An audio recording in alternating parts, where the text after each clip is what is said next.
في بيتي. بيتي هنا يعني أسرتي، يعني العالم بتاعي، يعني الجنة بتاعتي. بيتي ده يعني أسرتي، يعني أنا وزوجي، وممكن يكون ماما وبابا، ولو كان في عندي عزومة كمان بيبقى قرايبي موجودين، ممكن أقرب الأصدقاء وولادي كمان.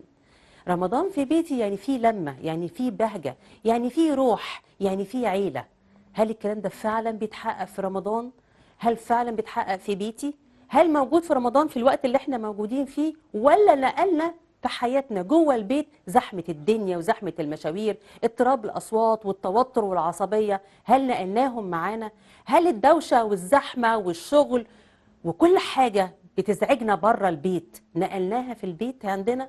بنقدر نكون مع بعض قاعدين مع بعض جنب بعض بس مش لبعض.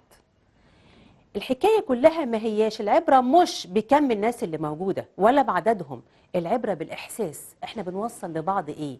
لما كل واحد بينعزل في العالم بتاعه يبقى انا كده انفصلت، يبقى احساس بتاع الوقت بتاع رمضان ما عادش موجود. اللمة ملهاش اي تمن دلوقتي، سواء كان في رمضان او في غيره. رمضان الميزه انه بيلمنا علشان توقيت اللمه حان في الوقت ده، اصبح فيه اجازه من الشغل، اصبح فيه ان احنا نقدر ننزل وقت الفطار عشان نلحق افطر في البيت، اصبح ان احنا بنتلم بالاجبار عشان نقعد على السفره. لكن فايدتها ايه وكل واحد ماسك الموبايل، كل واحد في العالم بتاعه؟ طب ما نيجي نغير ده ونجدده، ما تيجي نشوف طرق تانية تخلينا قريبين مع بعض بشكل احسن من كده. ليه انا بمسك الموبايل؟ علشان اروح للعالم بتاعي، عشان عالم انا بحبه. ده معناه العالم اللي انا فيه انا ما بحبوش؟ اكيد بحب بابا وماما وقرايبي واخواتي واصحابي، اكيد بحب ده كله.